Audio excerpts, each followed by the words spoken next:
Yes, seriously, have you met Marty today? Or did you see him yesterday? You know what? I am in search of Marty. I have not found Marty for over a week now.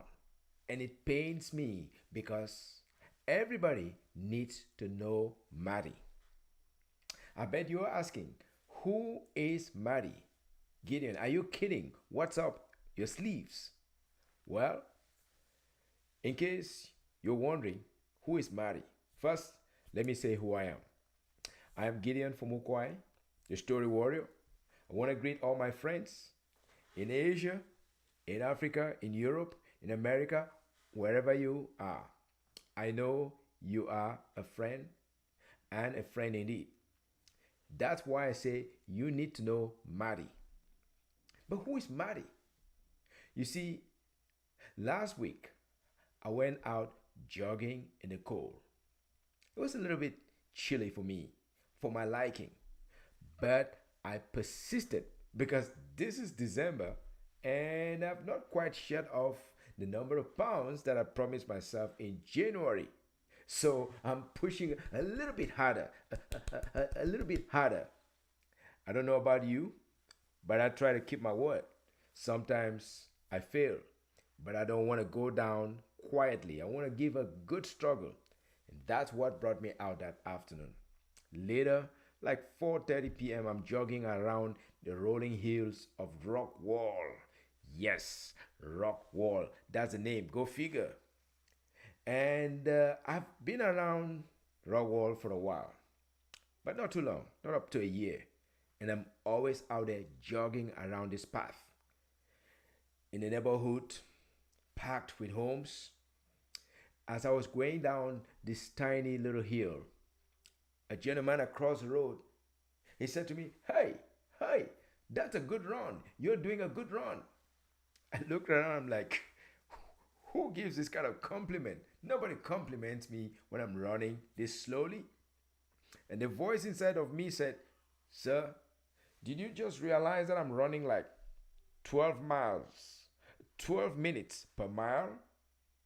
But again, he kept crossing the road, coming towards me and complimenting me. "I wish I could run like you. I wish I could run like you." I turned around and gave him the compliment back. I said, "But you're walking pretty briskly. I appreciate what you're doing." He said to me, "I can no longer run. I just can't run." I said, "Why? Why you can't run?" I was a little bit worried because he sounded really, the tone was the tone that kind of said, "I'm in pain." He said, "Because I had hip surgery. I am 71 and I can barely walk."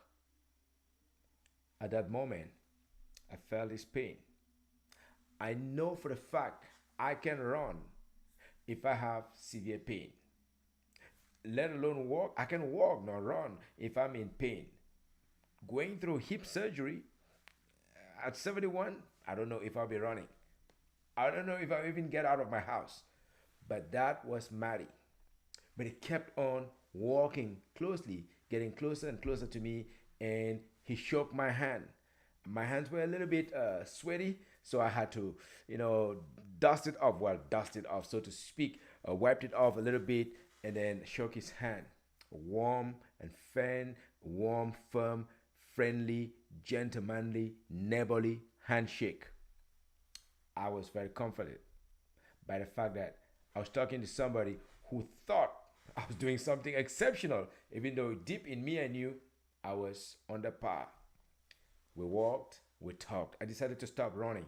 We started having a little conversation for well over point one of a mile. We had exchanges. He asked me, "But where did you start running from? How many miles do you go per day?" I said, "I started running right from up the hill close to the neighborhood primary school, elementary school." He said, "Interesting. I know that area very, very well." And he asked me, "How often do you do this?" I said, "I do this as often as I can, about a day, 2 or 3 or 4, at least 4 or 5 days a week." He said, "Oh, you are really in good shape." I was like, "I'm not in good shape. Don't even say that. But I'm just trying to push it." And then he complimented me for the fact that I was going about 6 miles. I said, 6 miles, that's quite something. I said, thank you. But here's the best part. Mary said to me, I live just at the corner of the road. If you ever come through, you're feeling thirsty, please feel free to knock on my door and you get some water to drink.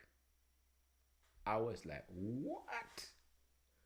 What an angel whose wings have been clipped.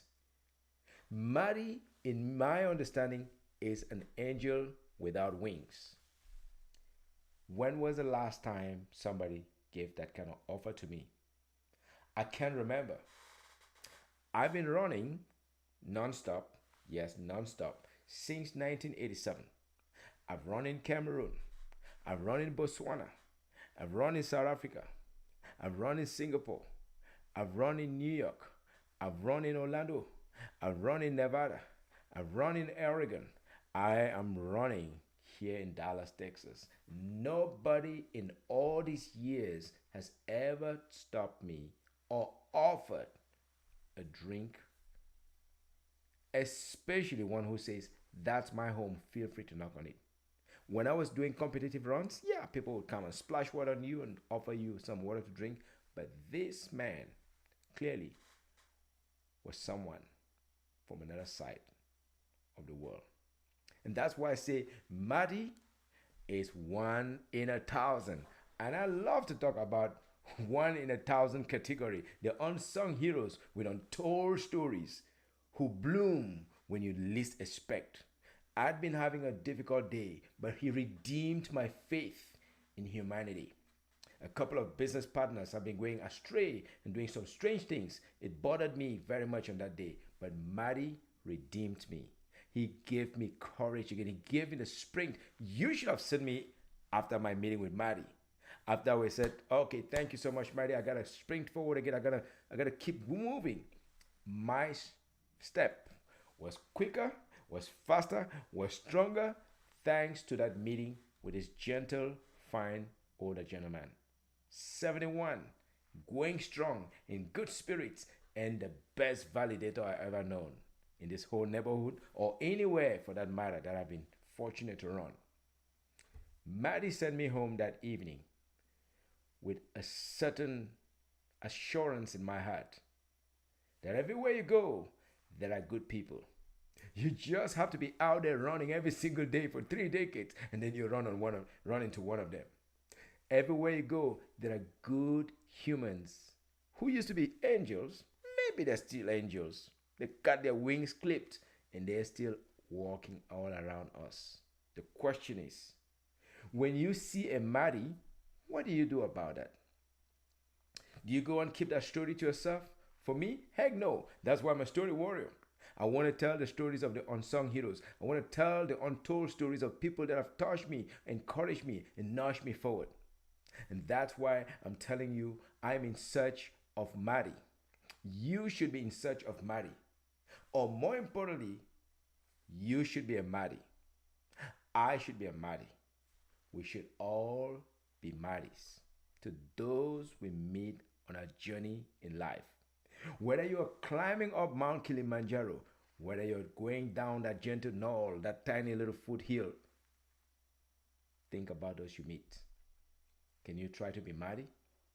Would you offer them water? Would you offer them a compliment? And so, from the suburbs of Dallas, Texas, I met someone who reassured me that the world is just fine in the midst of all the darkness and clouds and discouragements and distortions and omissions. There are good people, but we must keep looking for the Marty in our life. But more importantly, we should also strive to be Marty to someone, because when we do that, we restore our faith in each other. We restore our faith in humanity. And yes, Marty profoundly encouraged me and taught me to be a Marty to someone. So my question to you is, would you be a Marty to someone tomorrow when you rise? Would you encourage them? Would you validate them? Would you show them, tell them where you live and tell them stop by and get some water to drink if you run thirsty? Isn't that a good Samaritan? So whatever you do, wherever you go, I encourage you to be a good Samaritan. And so this is me, Story Warrior, a product of Africa, produced in Asia, packaged in America, distributed around the world, saying I've benefited from the goodwill, from the exorbitant goodwill of a good man by name Marty. He encourages me and teaches me to be better. And I urge you to try to be better in your own walks of life. Thank you so much, Story Warrior. Checking out. Peace. Good night, everybody.